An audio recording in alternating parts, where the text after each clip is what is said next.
교회가 하나님 말씀으로 회복되기를 소원합니다. 또 우리 마음속에는 하나님의 말씀을 잘 알고 싶고 또 하나님 말씀에 따라 살기를 원하는 소원과 열망들이 있습니다. 교회에서 우리 성도들이 말씀으로 회복되기를 소원하고 또 말씀의 사람으로 강건해지기를 원하고 그 말씀의 은혜를 누리기를 소원하는 그 마음 그대로 교회에서 성경을 배울 시간을 준비했습니다.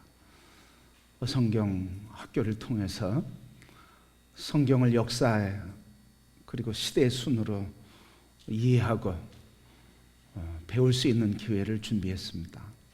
구약반 1기를 마치고 2기가 다음 주일부터 시작되고 또 신약반 1기는 또 역시 다음 주부터 시작됩니다. 우리 성도들 마음에 소원하는 대로 말씀의 자리에 함께 할 수 있기를 기대합니다. 또 배우는 것만이 아니라 말씀을 나누는 것, 그것은 배움 못지않게 어떤 면으로는 더 중요한 일이라 그렇게 생각을 합니다. 그래서 주님 주신 말씀을 고백하고 또 주신 은혜를 함께 나누며 그렇게 주의 말씀 앞에 고백과 간증 또 말씀 앞에 서는 삶을 살아가는 것은 우리의 삶을 더 강건하게 하고 그리고 말씀의 공동체를 만드는 데 큰 힘이 됩니다. 그래서 말씀 묵상을 나누는 일을 준비하고 진행하고 있는데 우리 성도들이 이 말씀을 배우는 일, 또 말씀을 나눔으로써 믿음 위에 굳게 서는 일을 계속해 가서 특별히 코로나19에 한 사람 한 사람 삶의 자리에서 믿음을 지켜가는 일을 준비하는 일에 같이 참여할 수 있게 되기를 주님의 이름으로 기대합니다. 자, 오늘 말씀은 한 여인, 초대받지 않는 여인이 시몬이라고 하는 바리새인의 집에 예수님이 청함을 받아서 식사를 하는 자리에 초대받지 않은 한 여인이 참석했습니다. 그리고 이 초대받지 않은 여인이 예수님이 식사를 하시는 그 자리에 참여해서 오늘 말씀 보니까 예수님 앉아 계신 뒤편에 서서 눈물을 흘리며 서 있었습니다. 그리고 좀 지나서는 예수님 곁으로 오셔서 옆으로 오셔서 예수님 발 앞에 무릎을 꿇고 눈물로 예수님의 발을 적시고 그리고 그 여인의 머리카락으로 젖은 발을 닦아 드렸습니다. 그리고 나서는 예수님 앞에 엎드려서는 예수님 발에 키스를 하면서 자기가 가져온 가장 귀중한 향수를 예수님 발에 뿌리고 예수님께 발라드렸습니다. 오늘 예수님 앞에 초대받지 않았던 이 여인은 무슨 사연이 있었기에 예수님에게 찾아 나왔을까요? 또 무슨 연유이기에 예수님 발 앞에 엎드려서 그렇게 눈물로 예수님 발을 적시며 이 머리카락으로 예수님 발을 닦아 드렸을까요? 더 궁금한 것은 이 여인이 하는 모든 행위에 대해서 예수님은 아무 말씀도 안 하시고 거절하지도 않으시고 여인이 하는 행동을 그대로 받아들이셨습니다. 이렇게 예수님 그냥 보고 계시고 받아들이신 예수님의 이유는 무엇이었을까요? 분명히 이유가 있었을 것입니다. 먼저 무엇이 여인으로 하여금 예수님을 찾아오게 하였을까? 왜 예수님을 찾아왔을까? 왜 찾아왔는지 이유를 말하기 전에 먼저 좀 질문을 바꿔서 이 여인은 어떤 여인이었을까? 오늘 말씀해 보면 이 여인이 어떤 사람인지 한마디로 말씀을 통해서 알려주시는데 37절 말씀 보니까 이렇게 말씀했습니다. 그 동네에 죄를 지은 한 여자가 있어 예수께서 바리새인의 집에 앉아 계심을 알고 향유 담은 옥합을 가지고 왔다. 이 여인이 어떤 이유인지 그리고 무슨 죄를 졌는지는 모르지만 이 여인을 소개하는데 한마디로 소개하는데 이 여인은 죄인이었다 그랬습니다. 그냥 죄인이 아니라 앞에 있는 단어를 보면 그 동네에 죄를 지은 한 여자라 했습니다. 그러니까 이 여자는 동네 사람들이 다 알 수 있을 정도로, 그래서 동네 사람들이 다 죄인이라고 생각하는 사람이었습니다. 그러니까 동네 사람들에게 찍힌 거죠. 낙인이 찍힌 거예요. 그 여자를 보면 지나가는 사람이 뭐라고 그래요? 쳐다보지도 않고 침을 뱉으면서 저 죄인. 그 마을에서 사람들이 한결같이 하는 말이 뭐냐면 모든 사람들이 어떤 죄를 졌는지는 모르지만 죄인이다. 그래서 이 여인은 아무리 발버둥치고 자기가 죄를 짓지 않은 사람이라 할지라도 또 그 죄를 변명해도 이 사람은 동네 사람들에 의해서 그 마을에서 자기가 살고 있는 삶의 자리와 그 살아가고 있는 세계에서 이 여인은 사랑받는 것, 존중받는 것, 인정받는 것, 그리고 인격적인 대우를 포기하며 살아야 했던 사람입니다. 어떤 사람도 인격적으로 얘기해 주지 않아요. 어떤 사람도 이 여인이 지나가는데 존중해 주는 사람 한 명도 없어요. 그럴 뿐만 아니라 이 마을 공동체가 이 여인을 아무도 대화하지 않으며 거절했어요. 거절했을 뿐만 아니라 이 여인은 감옥 아닌 감옥에 갇혀서 단절된 인생을 산 사람, 바로 이 여인이 바로 이 죄인이었습니다. 무슨 죄를 졌는지 알지 못하지만 이렇게 사랑받는 일에 있어서나 존경받고 인정받고 그리고 인격적으로 대우를 하며 마을 사람들과 함께 마음을 나누고 함께 인생의 아픔과 눈물을 나누며 교제하는 모든 삶에 끊어지고 거절되고 버림받은 사람, 단절된 사람, 그래서 단절되어 살아가는 외로움에 젖은 사람, 이 외로움 때문에 이 죄책감 또 죄인이라고 하는 정죄감 때문에 늘 여인은 밖에 나가는 게 두려운 사람이었습니다. 지나간 사람 자기에게 말은 걸지 않아도 지나가는 사람이 있고 사람을 보면 가슴이 두근두근거리며 저 사람이 또 나한테 무슨 말을 할까, 이런 근심과 두려움에 살아가는 사람. 그래서 성경은 한마디로 이 여인을 표현하기를 그 동네에 죄를 지은 여인이다 이렇게 표현했어요. 아무도 함께하는 사람, 자기를 받아주는 사람이 없는 사람, 외로움에 젖은 사람이었어요. 오늘 우리의 인생을 살면서도 이런 어려움과 이런 외로움에 살아가는 사람이 있습니다. 사람들이 알아주지 않는 것 때문에 외롭고 또 사람들이 나를 알아보면 그래서 그 사람들이 나에게 어떻게 대할까, 어떤 말을 할까 두려움 가운데, 그래서 사람 보는 것이 기대하면서도 원하면서도 사람 보는 것, 만나는 것이 두려움 가운데 스스로 단절하고 또 사람들이 나를 단절시키며 살아가는 외로움 가운데 사는 사람들이 있어요.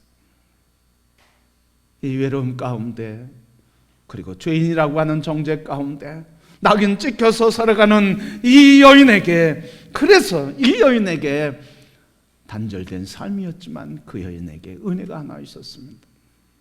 이 여인에게 하나님께서 은혜를 베풀어 주었습니다. 그 은혜가 뭡니까?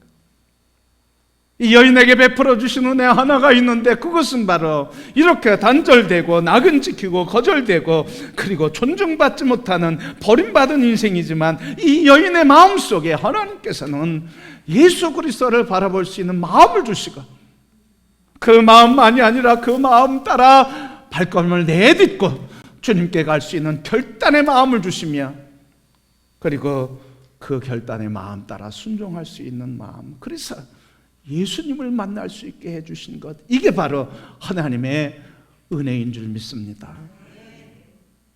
여러분, 오늘 우리의 마음에 괜히 예수님이 생각나요? 예수님이 보고 싶어요? 예수님 말씀 듣고 싶어요? 예수님 찬양하고 기도하고 싶어요? 그래서 발걸음이 하나님 말씀을 펼쳐놓고 그 무릎이 주님 앞에 무릎 꿇어지고 입술이 열려서 주님을 바라보는 것, 그게 바로 오늘 우리에게 주시는 하나님의 은혜인 줄 믿습니다. 병이 고쳐지지 않아도, 문제가 해결되지 않아도, 삶의 자리가 힘들고 어려워도 내 마음속에 마음이 주님께로 향하고 주님께로 가는 그것이 바로 우리에게 주신 하나님의 은혜요, 그 은혜를 통해서 하나님께서는 우리를 새롭게 하시는 은총을 베풀어 주시는 줄 믿습니다. 그렇게 성도 여러분, 우리의 마음에 생각날 때 그 생각을 꼭 붙드시길 바랍니다.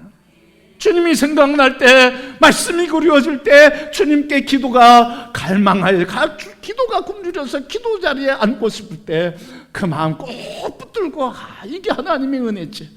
지금 하나님의 은혜가 내게 임하고 있구나. 하나님이 지금 나를 위해서 역사할 것을 준비하고 계시구나. 이 믿음으로 그 은혜를 붙드는 성도들 되기를 축복합니다. 여인은 이걸 붙잡은 거예요. 그 마음속에 예수님이 보고 싶어요. 평소에 세리와 죄인의 친구라고 하는 말 못 들었겠습니까? 그런데 평소에는 아니었는데 그날은 그 생각이 나는 거예요. 그날은 그 말씀이 생각나는 거예요.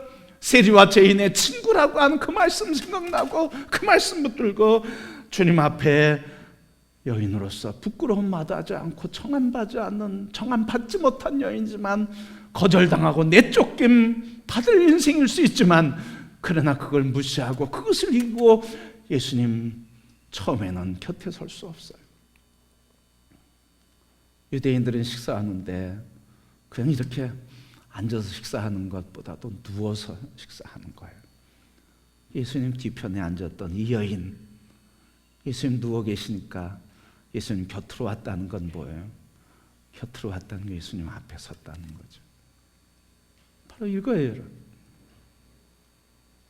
이 여인 그 마음에 하나님 부르심에 열어주시는 은총을 인해서 예수님을 바라보고 뒤편에 서서, 곁에 서서, 앞에 서서, 엎드려서 그에게 예수님께 경배하며 예수님을 눈물을 흘리며 감사의 제물을 드린 여인이었습니다. 그러게 성도 여러분, 이 죄인은 세상이 저주했지만 그래도 이 여인에게는 한 사람이 있었어요. 모두가 다 거절하고 모두가 받아주지 않았지만 찾아갈 수 있는 사람, 찾아갈 사람, 받아주는 사람, 그래서 모든 것, 어떤 문제라도 다 품어주시고 들어주시는 그 사람, 그래서 나의 인생과 존재 자체를 불쌍히 여겨주시는 그분, 그래서 품어주시는, 사랑해주시는 그분, 바로 예수 그리스도, 그분이 여인에게는 있었어요. 이 말씀이 무엇입니까? 이 세상에서는 버림받아도, 이 세상에서는 낙인 찍힌 사람이라 할지라도, 이 세상에서는 거절당하고 받아주고 환영해주는 사람이 없을지라도, 이웃사람만이 아니라 우리 가족과 자녀가 나를 배반하고 거역하고 나를 멀리한다 할지라도, 사랑하는 사람이 나를 떠난다 할지라도 떠나지 않고 품어주는 그분, 예수 그리스도, 세리와 죄인의 친구 주님이신 줄 믿습니다. 우리가 힘들어 지칠 때, 우리에게 힘을 주는 사람 없어도 나의 어깨를 두드려주며 나의 가슴을 만져주시고 품어주시는 예수 그리스도, 우리가 외로움과 쓸쓸함에 눈물을 흘릴 때, 고독함에 절망하고 낙심할 때, 그때 나를 찾아와서 눈물을 닦아주시며, 우리의 마음의 아픈 병, 육체의 질병 가운데 눈물을 흘리며 아파할 때 그때 찾아오셔서 우리의 몸을 만져주시고 우리의 마음을 어루만져주시며 힘을 주시는 그분, 우리가 그 품에 안길 수 있는 그 품 받아주시는 분, 그래도 우리를 맞아주시고 우리가 안길 품이신 예수 그리스도인 줄 믿습니다. 그렇게 여러분, 절망할 거 없어요. 다 떠난다 할지라도 우리와 함께 하시는 주님이 계시니까. 세상이 나를 거절하고 세상이 나를 쓸모없다고, 이제는 가치가 떨어졌다고, 효용성이 떨어졌다고, 이제는 은퇴하라고 얘기할지라도 주님은 나와 함께 하시는 거예요. 우리가 안길 수 있는 품, 그 품이 바로 주님인 줄 믿습니다. 세상에서 버림받고 낙인 찍혀도, 낙인을 찍어도, 버려도, 비난해도, 그래도 나는 돌아갈 품, 안길 품이 있다 하며 우리에게 계신 영원한 품이 되신 예수 그리스도, 그 품에 안기는 성도들이 되기를 축복합니다. 하나님을 말씀하실 때, 하나님의 이름을 얘기할 때 전능하신 하나님을 얘기해요. 근데 이 전능하신 하나님, 히브리 말로 엘 샤다이라고 얘기해요. 근데 이 엘은 하나님이라고 하는 뜻이고, 샤다이라고 하는 말은 어머니의 가슴을 얘기해요. 어머니의 가슴. 어린아이가 울다 어머니의 가슴에 안기면 울음을 그쳐요. 배고프면 어머니의 가슴에 안기면 생명의 양식을 먹어요. 외로운 자녀들, 외로운 사람들, 절망한 사람들, 버림받은 사람들, 낙심한 사람들, 그 품에 안기면 위로를 얻고 새 힘을 얻고 용기를 얻고 세상을 살아갈 힘을 얻고 위로를 얻으며 다시 일어나게 되는 그 품, 이게 바로 엘샤다이, 전능하신 하나님의 품인 줄 믿습니다. 그래서 내게로 오라. 내가 너희를 위해 준비된 생명의 품이다, 소망의 품이다, 사랑의 품이다, 치료의 품이다. 내 품에 안기면 너희는 살아날 것이다. 너희는 치료받는다. 너희들은 소망으로 다시 일어나게 되고 잃었던 기쁨이 회복되어 소망과 기쁨과 감격으로 살아갈 것이다. 오늘 우리를 위해서 부르시는 주님의 음성 들으시는 성도 되기를 축복합니다. 엘샤다이, 어머니의 품. 우리에게는 다 이 품이 있어요. 이 품에 안기기를 주님의 이름으로 축복합니다. 수고하고 무거운 짐진 자들아, 마태복음 11장 28절 말씀. 수고하고 무거운 짐진 자들아, 다 내게로 오라. 내가 너희를 쉬게 하리라. 주님 품에 안길 때 우리에게 쉼을 주시는 줄 믿습니다. 그 품에 안기는 자마다 새 삶을 살게 되는 줄 믿습니다. 오늘 예수님의 품에 안겼던 이 여인, 동네 사람들은 죄인이라고 하는데 예수님은 오늘 말씀에 이렇게 말씀하셨어요. 48절 말씀, 내 죄사함을 받았느니라. 50절 말씀, 내 믿음이 너를 구원하였느니라. 세상 사람들이 정죄하던 모든 근거를 없애주었어요. 죄인이라고 하는 낙인들을 제거시켜 주었어요. 그것만이 아니라 내 믿음이 너를 구원하였다. 너는 내 자녀라. 말씀하시는 새 은혜를 입게 된 줄 믿습니다. 여러분의 품은 누구입니까? 그래도 안아주는 예수 그리스도인 줄 믿습니다. 우리가 의지해야 할, 그리고 안겨야 할 품들은 돈이 아니에요, 여러분. 우리가 안겨야 할 품, 그것은 명예나 성공이나 자녀도 아니에요. 우리가 안겨야 할 품은 다른 남자나 다른 여자도 아니에요. 우리가 안겨야 할 품, 그 품은 예수 그리스도, 엘샤다이, 전능하신 하나님이신 줄 믿습니다. 여러분, 윤복희라고 하는 분, 윤복희 권사님이라고도 하는데, 이분이 1979년도 서울 국제음악회 제1회 국제음악회에서 대상을 받았어요. 그 곡이 우리 알고 계신 분들 많이 계실 거예요. 여러분이라는 곡으로 대상을 받았어요. 근데 대상 받는데 재밌는 일이 있었어요. 음악을 이제 그 공연이 아니라 그 대회에 참가하고 시상식을 하는데 그 오빠가 같이 와서 오빠가 작곡을 했는데 그 오빠가 투덜투덜거리면서 얘기하는 거예요. 아니 이런 곡 가지고 무슨 상을 받으려고 여기 나왔느냐고 하면서 투덜투덜. 그래서 가자고, 짐 싸서 가려고 의상을 받고 있고 돌아서서 가려고 하는 그 순간 대상 이름을 부르는데 윤복희 이름이 불려지게 된 것을 듣게 됐어요. 그래서 나와서 수상하면서 소감을 얘기하면서 하나님께 영광 돌린다고 했어요. 그 가사말이 이런 거예요. 너무 은혜 같아요. 제가 가사말을 낭독해 드리겠습니다. 네가 만약 괴로울 때면 내가 위로해 줄게. 네가 만약 서러울 때면 내가 눈물이 되리. 어두운 밤 험한 길 걸을 때 내가 너의 등불이 되리. 허전하고 쓸쓸할 때 내가 너의 벗 되리라. 나는 너의 영원한 형제야. 나는 너의 친구야. 나는 너의 영원한 노래야. 나는 너의 기쁨이야. 네가 만약 외로울 때면 내가 친구가 될게. 네가 만약 기쁠 때면 내가 웃음이 되리. 어두운 밤 험한 길 걸을 때 내가 너의 등불이 되리. 허전하고 쓸쓸할 때 내가 너의 벗 되리라. 나는 너의 영원한 형제야. 나는 너의 친구야. 나는 너의 영원한 노래야. 나는 너의 기쁨이야. 하면서 마지막에 이런 시글이죠. 낭독해. 내가 만약 외로울 때면 누가 나를 위로해 주지? 여러분, 이러면서 다시 한번 나는 너의 영원한 형제야. 나는 너의 친구야. 나는 너의 영원한 노래야 하면서 맞춰요. 자, 이 곡은 원래 복음성가로 작곡을 했습니다. 윤복희 권사님 얘기로는 본인이 작사했다고 얘기해요. 자, 여러분, 그런데 내가 만약 외로울 때면 누가 나를 위로해 주지 여러분이라고 하는 원래 가사는 이런 말이에요.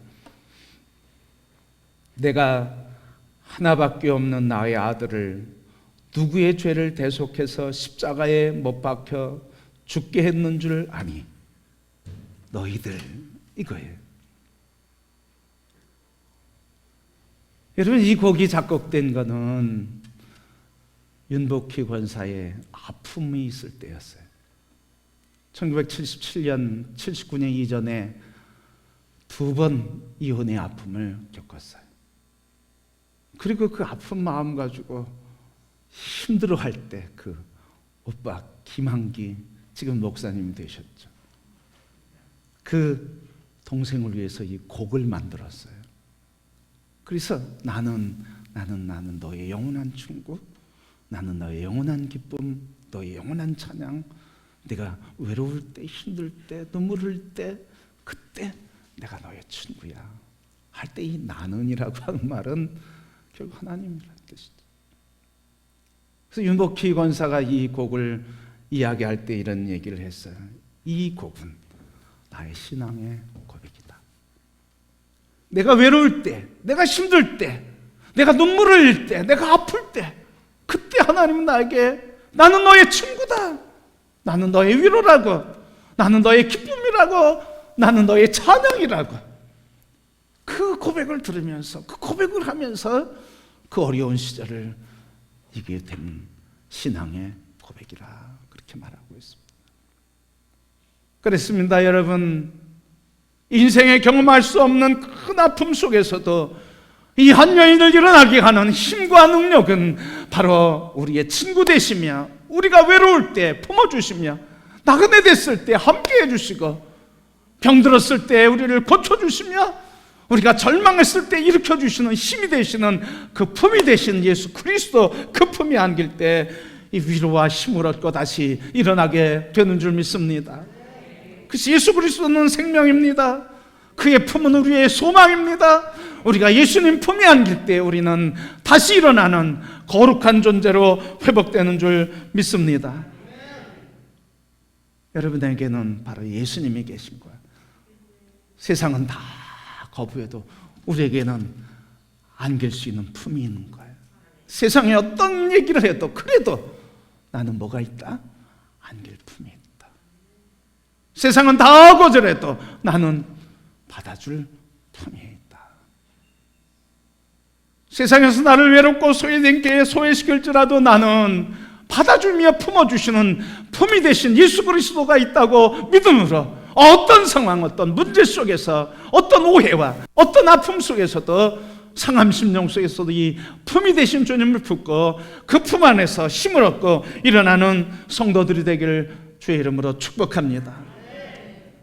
오늘 이 여인은 이렇게 울면서 눈물로 예수님의 발을 씻겨드리고 입 맞췄어요. 왜 그랬을까요? 무엇 때문일까요? 이 여인이 이렇게 할 수밖에 없었던, 이렇게 했던 이유를 예수님께서 말씀해 주셨어요. 그게 오늘 본문 말씀, 예수님께서 40절부터 쭉 이어지는 말씀에 보면 비유로 얘기를 해 주세요. 한 사람에게 어떤 사람이 빚을 졌는데, 어떤 사람은 500데나리온, 어떤 사람은 50데나리온 빚을 졌는데, 이 주인이 500데나리온이나 50데나리온 빚진 사람은 다 탕감해 줬다. 그러면 이 둘 중에 누가 그를 더 사랑하겠느냐?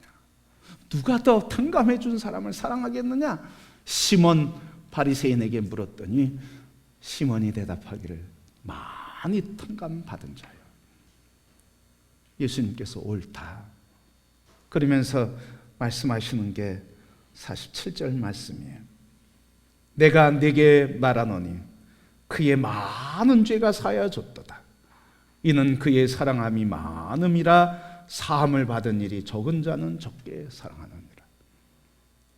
이 여인이 이렇게 눈물을 흘리면서, 그리고 눈물로 예수님의 발을 적시고 닦아드리고 향유를 부은 것, 그것은 이 여인이 예수님에게 오는 그 순간 용서받고 예수님의 사랑을 받고 용서받고 탕감받은, 죄인의 죄를 탕감받은 그것 때문에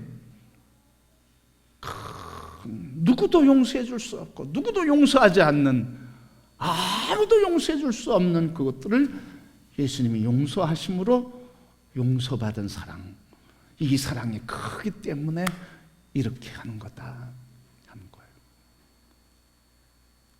그렇습니다, 여러분.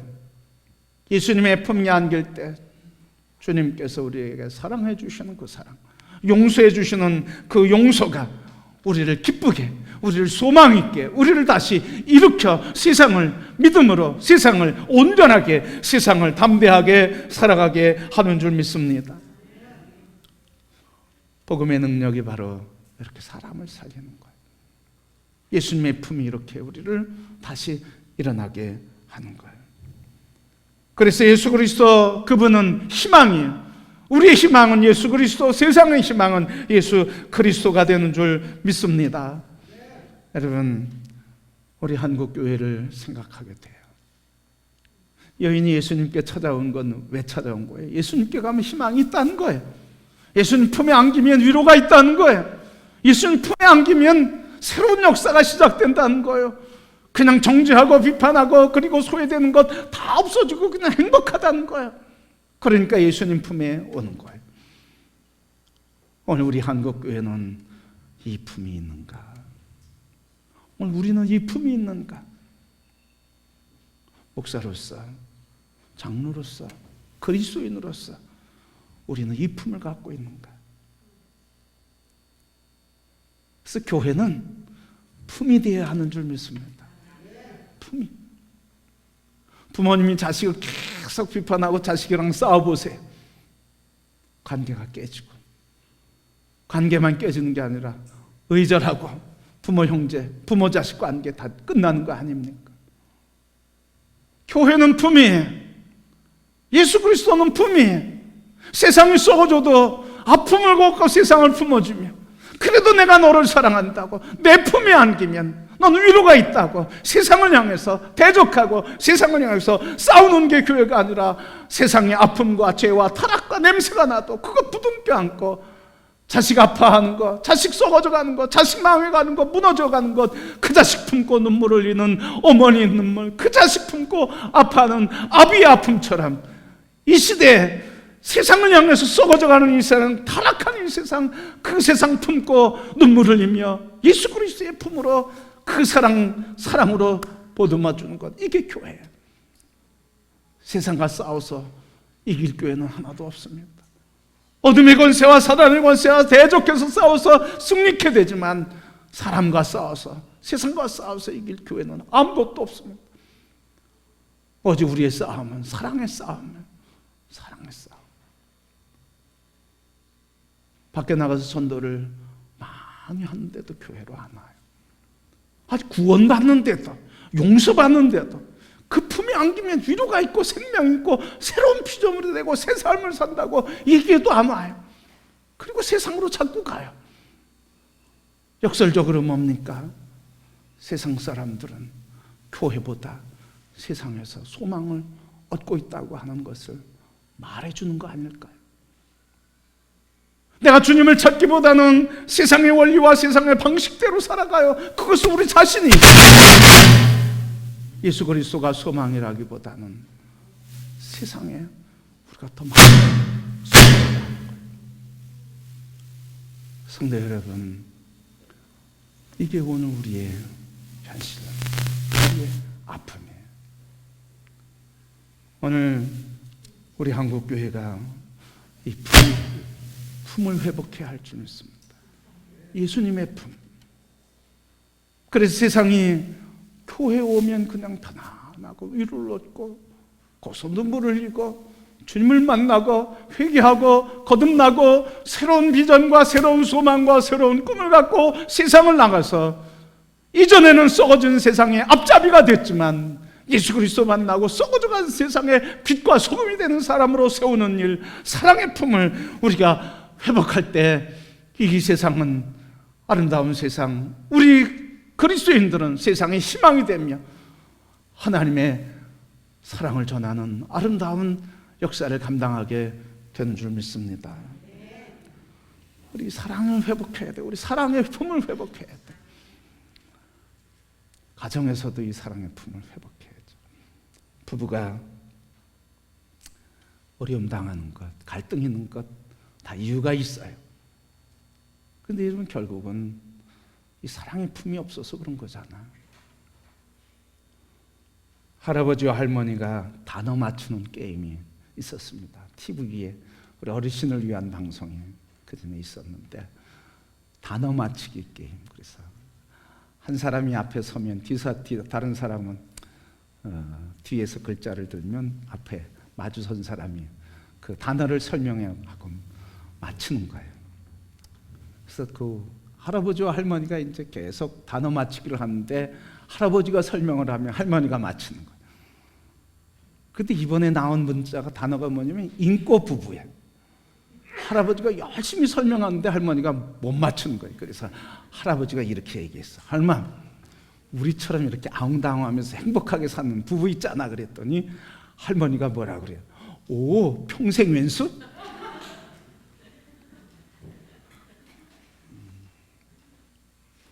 여러분, 가정에 이렇게 아픔이 있잖아요. 갈등이 있잖아요. 문제가 있잖아요. 또 권태기 때문에, 오해하는 것 때문에, 실수 때문에, 잘못 때문일 수도 있어요. 그러나 모든 것 다 근본적인 건 뭐예요? 사랑을 잊어버려서 그래. 주님의 품을 잃어버려서 그래. 왜 예수 믿는 가정이 그렇게 아픔이 많습니까? 예수님의 품, 사랑의 품, 품어주는 품이 우리에게 부족해서 그것을 잃어버려서 그래. 다시 얘기하면 예수 그리스도의 사랑을 우리가 관계없이 살아가는 삶은 이런 아픔이 있습니다. 그러기에 여러분, 우리에게 오신 예수 그리스도, 그분이 사랑이라고 하는 그 품이라고 하는 사실을 기억하시고 사랑으로 서로를 품으며 살아가는 사랑의 품 회복되기를 소원합니다. 이 사랑의 품이 뭐예요?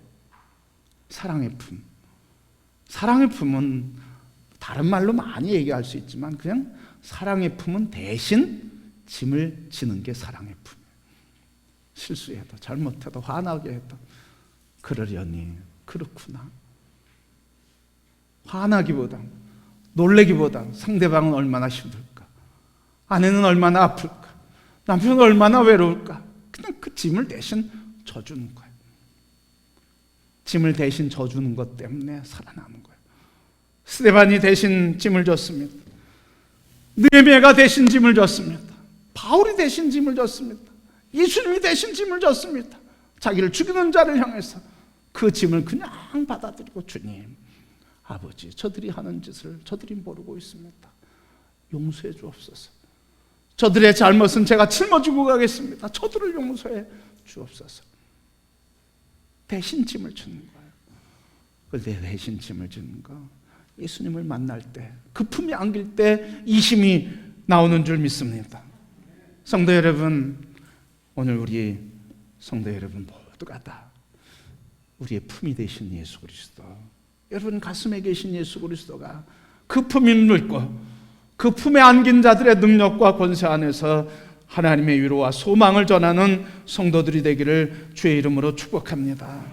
우리 모두가 다 이 한 주간 또 우리 인생을 살면서 세상 그리고 이웃 모든 환경 속에 나를 거절하고 나를 소외시키고 나를 위로해 줄 사람 하나도 없다 할지라도 주님은 나를 받아주시고 주님은 내가 안길 품이라고.